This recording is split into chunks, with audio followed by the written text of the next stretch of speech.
ഇന്ന് നമുക്കൊരു ചീരത്തോരനായാലോ. നമ്മുടെ ചെടിച്ചട്ടിയിൽ ഒരു ചീര നട്ട് വളർത്തിയായിരുന്നു. അതങ്ങ് പടർന്ന് പന്തലിച്ച് എന്തോലും ഒരു തോരനുള്ള ചീര കിട്ടി. അത് ഞാനിങ്ങെടുത്തു. അപ്പോൾ ചീര അരിഞ്ഞ് വെച്ചു. അതിൻ്റെ അരപ്പ് നമുക്ക് നോക്കാം എന്തുവന്നു. തേങ്ങായ ഒരു 3-4 സ്പൂൺ തേങ്ങ, ഇഷ്ടമനുസരിച്ച് തേങ്ങ, പിന്നെ ചെറിയ ഒരു 1/4 സ്പൂൺ ജീരകം, ഒരു ചെറിയ അല്ലി വെളുത്തുള്ളി, 4-5 3 പച്ചമുളക്, അല്ലെങ്കിൽ 2 പച്ചമുളകാലും മതി, പിന്നെ ചെറിയ ഉള്ളി 4-5 എണ്ണം. ഇതെല്ലാം ജസ്റ്റ് ഒന്ന് ചതക്കിയാകാം കേട്ടോ. ചതച്ചിട്ട് വരാം. അപ്പം ഞാൻ ചീരയ്ക്കകത്ത് അരപ്പിട്ടു.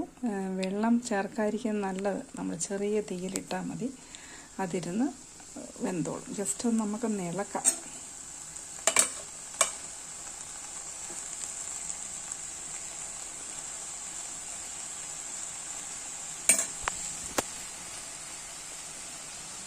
അതിൻ്റെ ആവി ഇരിക്കുന്നങ്ങ് വെന്തോളും.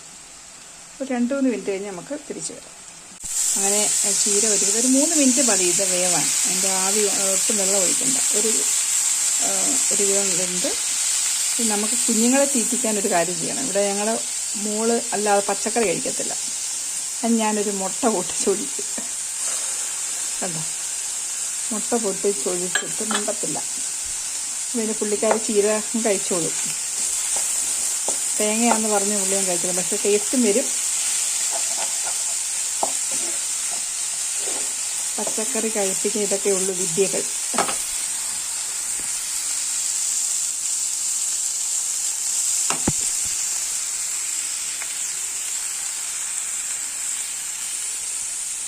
അപ്പോൾ ഒരു 2 മിനിറ്റ് കഴിഞ്ഞിരിക്കട്ടെ.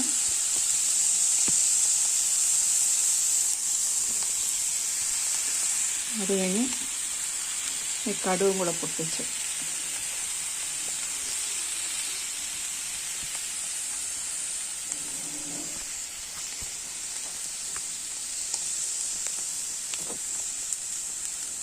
അപ്പം മുട്ടയെല്ലാം വെന്ത് ഉടച്ചേർക്കും.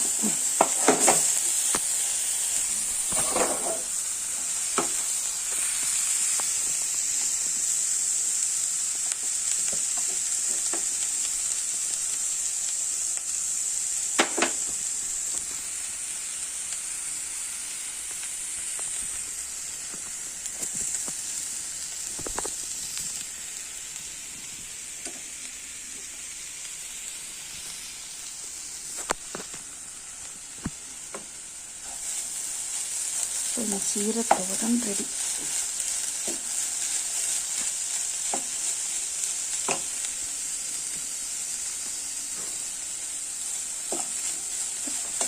മുട്ട ഹൈഡ് ചെയ്ത് വെച്ചേക്കുക. പക്ഷേ കുഞ്ഞുങ്ങൾ കഴിക്കുകയും ചെയ്യും. നമുക്ക് സെർവ് ചെയ്യാം. അങ്ങനെ നമ്മുടെ ഫൈനൽ ചീരത്തോരൻ റെഡി. എല്ലാവരും ട്രൈ ചെയ്ത് നോക്കണം. ഫീഡ്ബാക്ക് അറിയിക്കണം കേട്ടോ. ചീര മുട്ടത്തോരൻ. ഓക്കേ.